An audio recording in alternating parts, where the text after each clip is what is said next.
It was great.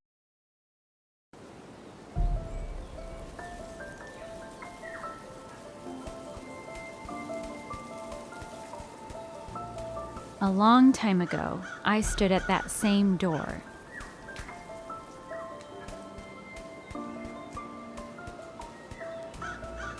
After talking with my mother, your grandma, I opened the door and started walking. I had no idea where to go, and the forest before me looked dense enough to swallow me up.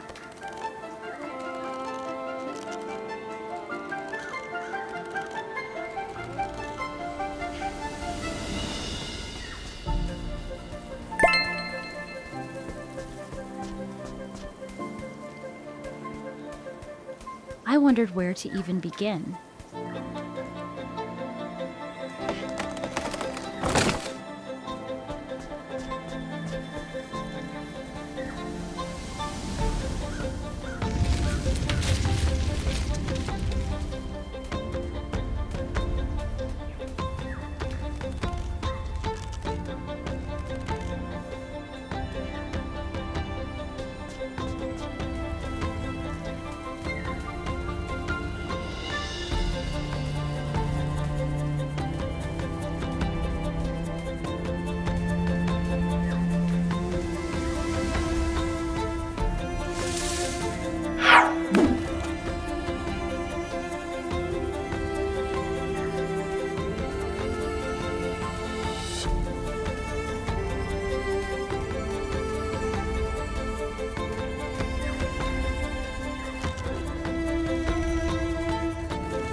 When I reached the edge of the forest, I looked back. I wondered if I could finally catch a glimpse of whatever that darting motion was.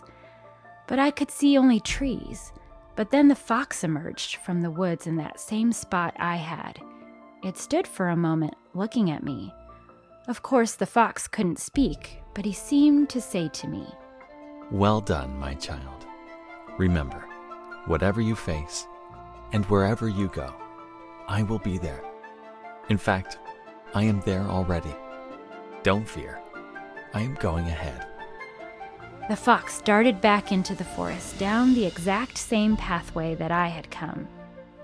I realized then that the fox had been the one setting the path before me. It must have been working long before I had ever even begun to walk. It gave me comfort to know that a way had been prepared for me long before I even knew to follow it. So it will be with you, my child, my love. Grace, you will feel lost, but you will come to find that the way has been prepared for you all along. The pathway had been cleared for you to follow. Before you ever even take a step, Grace goes ahead.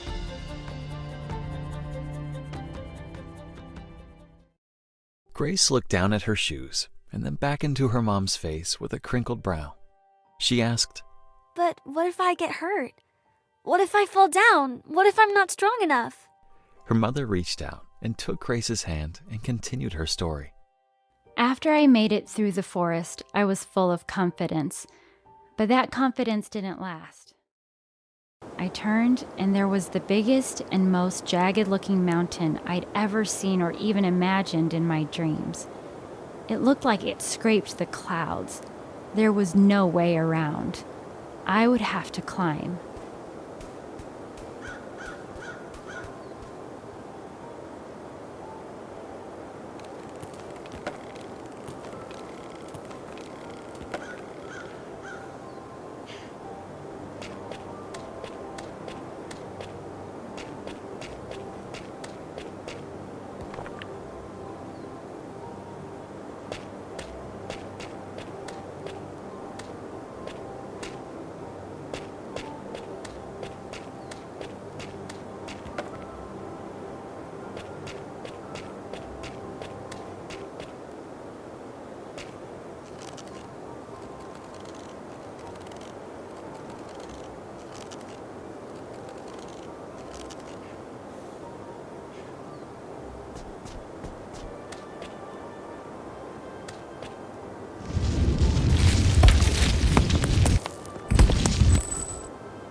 closed my eyes and I fell. At that very moment, something caught me and cradled me like I was a baby again. I was too tired to see what or who had a hold of me, but when I awoke, I was being laid down gently at the peak of the mountain. I looked up to see the bighorn. Its coat was sparkling white, as if untouched by the mountain's dirt during the climb. As I got to my feet, I noticed that one of its horns had been broken when it caught me.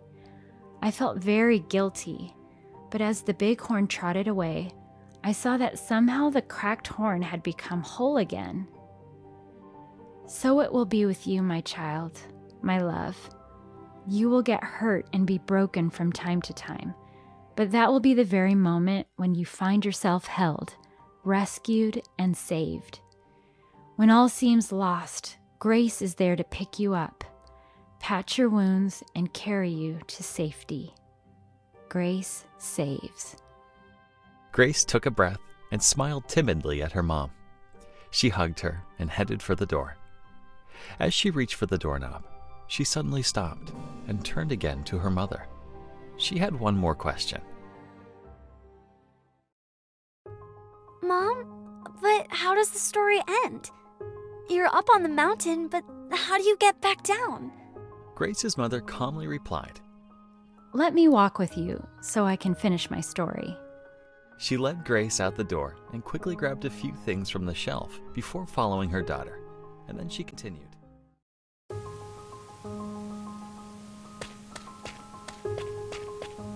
With my strength restored, I knew it was time to complete my journey and walk down the other side of the mountain. But night was falling fast, and I couldn't see my way. The sun was setting beautifully upon the horizon, and the dark was closing in so quickly that I didn't even know where my next step would lead me. It was then that I felt and heard a buzzing in my ears like a small engine. And then, not even 5 inches from my nose, flew a colorful little hummingbird. Its wings moved in an intricate and infinite pattern. The sun was setting right behind the hummingbird, and as though capturing the light from the dying sun, its belly began to glow. Lit up like a blazing torch, the hummingbird raised its beak, signaling me to follow.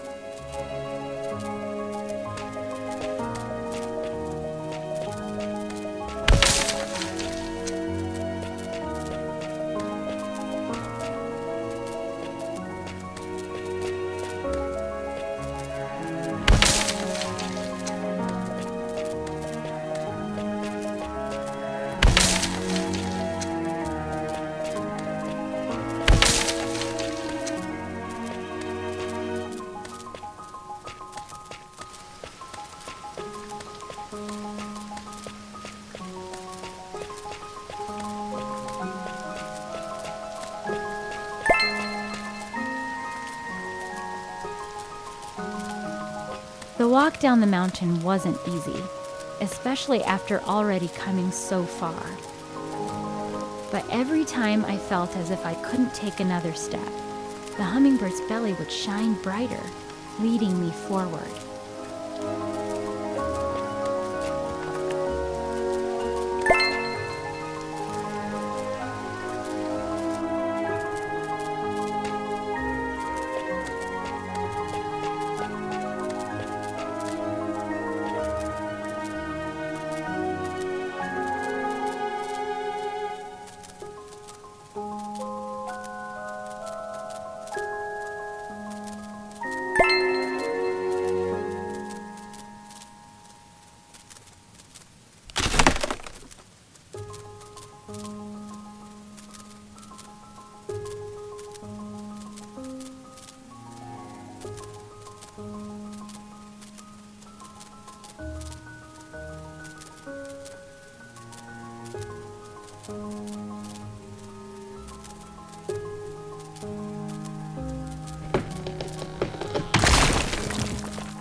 So it will be with you, my child, my love.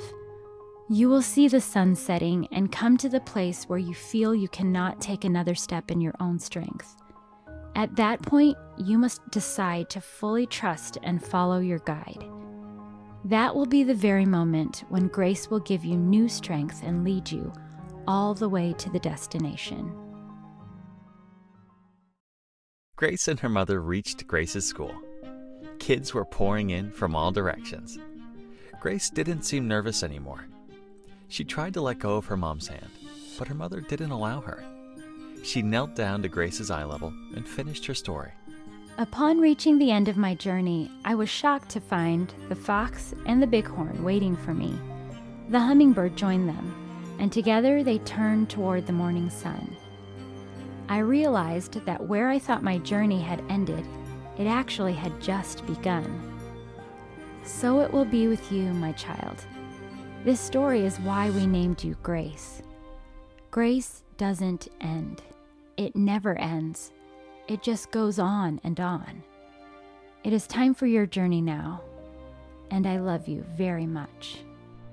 They hugged. Before Grace could run off, her mother opened her backpack and placed something inside. Here, don't open this until you get into class, okay? Okay. I love you. Grace's mother watched her daughter disappear into the crowd and then turned for home. Grace walked confidently into her classroom. She said hello to her new teacher and chose the first seat in the front row. She remembered what her mom had said, opened her backpack, and reached inside. She pulled out an old tattered leather bag. She opened it up and pulled out 3 wooden figurines from inside. It was the fox, the bighorn, and the hummingbird. Grace sat them down one by one on her desk. Hey, those are cool. My name is Melody. What are those? Grace looked at her and said, My name is Grace. Do you want to hear a story?